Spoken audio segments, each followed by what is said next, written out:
This week, a man stepped off a plane to a hero's welcome. Thousands of people. The national flag everywhere. Police holding back the crowd. And he hadn't won a single thing. He'd been turned away. His name is Omar Artan, and he was supposed to be making history at this World Cup. Instead, he flew home rejected, and his country greeted him like he'd lifted the trophy. Then two of Canada's biggest cities stepped in and publicly said the same thing: "Come referee here, you're welcome with us." It sounds like a redemption story. A man shut out by one host nation, embraced by another. And that's exactly how most of the headlines are playing it. But there's a detail buried underneath all of it that almost nobody is saying out loud, a single rule that turns Canada's big-hearted offer into something that, in practice, can change absolutely nothing. So let me walk you through the whole thing, fairly, both sides, because this is the story of how the world's most unifying event managed to trap one man in the middle of it. First, understand who Omar Artan is, because this isn't a random official. He's 34 years old. He is widely regarded as the best referee in Africa. And he had been selected as one of only 52 referees in the entire world chosen to officiate the 2026 World Cup. FIFA didn't pick him on a whim. By their own account, they ran a 3-year process to vet and select the officials for this tournament. Artan came through all of it. And it would have made history. He was set to become the first Somali ever to referee at a World Cup. For a country that isn't even competing, that is enormous. Before he left home, he talked about what it meant, that every referee dreams of the World Cup, and that being selected made years of effort finally make sense. This was the summit of his career. The moment it all paid off. He packed his bags, flew toward the biggest assignment of his life, and landed in Miami, where the World Cup's match officials are based. And that is where the dream stopped. Artan arrived at Miami International Airport on the 6th of June, flying in from Istanbul. And instead of joining the other officials, he was pulled aside. He says he was held and questioned for around 11 hours. 11. And at the end of it, he was denied entry to the United States and sent home. U.S. Customs and Border Protection said the traveler underwent additional inspection, a routine step, they said, when officers need to verify information or determine admissibility, and was ultimately found inadmissible due to vetting concerns. There's important context here. Somalia is one of 12 countries under a full U.S. entry ban that took effect back in June 2025. So Artan wasn't arriving into a neutral situation. He was arriving from a country already on a banned list. And from that moment, this stopped being a sports story and became something much bigger, a collision between the biggest sporting event on earth and the hardest immigration policy the host nation has had in decades. Which means, to tell this honestly, we have to give both sides of the argument their full weight. So let's start with the government side, properly, not as a straw man. The administration has not backed down, and its officials have been specific. Andrew Giuliani, who runs the White House's World Cup Task Force, defended the decision flatly and said that Artan, in his words, was talking to some very bad people right as he was coming to the United States, adding that there was classified information that couldn't be discussed, that might be released later. The Homeland Security Secretary, Mark Wayne Mullin, made the broader principle just as clear: the policy is that people with criminal ties, or potential criminal ties, are not going to be allowed into the country, regardless of who they are or what their situation is. And U.S. border officials cited vetting concerns as the formal basis for ruling Artan inadmissible. That is a serious, security-based argument, and if you take it at face value, it's internally consistent. A country sets a rule, applies it, and doesn't make exceptions for famous assignments. You don't have to agree with it to understand it. So that's one half of the picture. Here's the other. Because the response from the football world was immediate, and it was loud. Start with the obvious tension. FIFA says it spent 3 years vetting these officials. Artan is considered Africa's best. And within days of being turned away by the United States, he was appointed by UEFA, European football's governing body, to referee one of the biggest matches on the calendar, the Super Cup final between Paris Saint-Germain and Aston Villa in August. That is European football looking at the same man the U.S.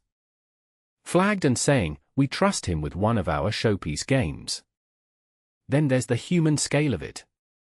When Artan landed back in Mogadishu, the scenes were extraordinary: crowds, flags, police escorts, the whole country turning out. The president of Somalia called him a symbol of the nation's potential. Artan himself told the crowd not to lose heart, and promised he would be at the next World Cup. A man rejected at one border was treated as a national hero at another. And critics point out he is not an isolated case. Reports say 15 Iranian officials were also denied entry. An Iraqi team photographer was turned away.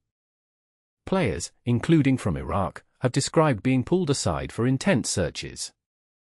To the people raising the alarm, this isn't about one referee, it's a pattern of the host nation's policies running straight into a tournament that's supposed to welcome the world. Both of these versions are now part of the public record. You can decide which one you find more convincing. But here's the part that almost nobody is telling you. Into all of this stepped Canada. And this is the part the rest of the internet has turned into the whole story. Two of the country's most prominent figures spoke up. British Columbia's Premier, David Eby, said Artan would be welcomed and celebrated in B.C. for everything he'd overcome, and put it bluntly, let's have him referee in Vancouver. Toronto's Mayor, Olivia Chow, whose city is hosting 6 World Cup games, called the denial of entry simply not right, said Toronto believes in fairness and inclusion and giving talent the chance to shine, and announced she would write to FIFA to tell them Artan is welcome to referee in her city. And on the surface, that's a beautiful moment. One host nation shuts the door, another throws it wide open. Goodbye to the U.S. Welcome to Canada. It's a clean, satisfying narrative, and it's the one being sold everywhere. There's just one problem with it. It isn't actually possible. Here is the detail that quietly collapses the whole feel-good story. Under the way this World Cup is organized, referees cannot just operate independently inside one host country. Every single one of the 52 match officials is required to be based in Florida, in Miami, for the on-pitch training camp, the briefings, and the security protocols they all go through together before the matches. Sources have said it would be impractical for Artan to be based in Canada or Mexico precisely because of that requirement. So sit with what that means. Canada can offer all it wants. Olivia Chow can write to FIFA. David Eby can roll out the red carpet in Vancouver.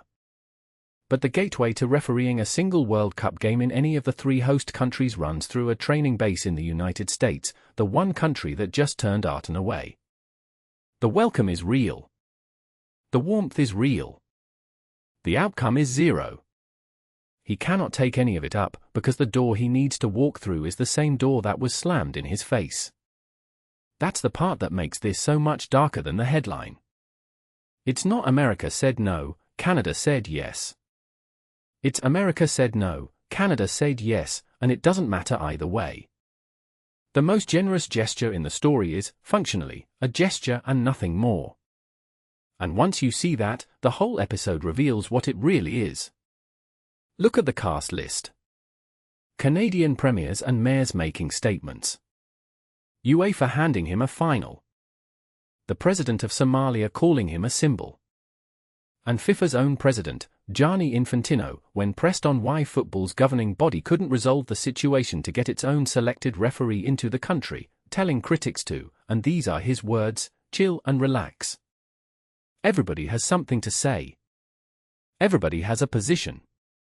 And the actual result, the only thing that would matter to Omar Artan, refereeing one World Cup match, is frozen solid. This is the contradiction of the whole tournament in a single human being. A World Cup that markets itself as uniting the planet, spread across 3 countries to show how borderless football is, where a referee it spent 3 years vetting can be banned by one host, embraced by another, rescued by neither, and told by the man at the top to simply relax about it. You don't have to land on a political side to see the problem. Maybe the security call was correct. Maybe it wasn't.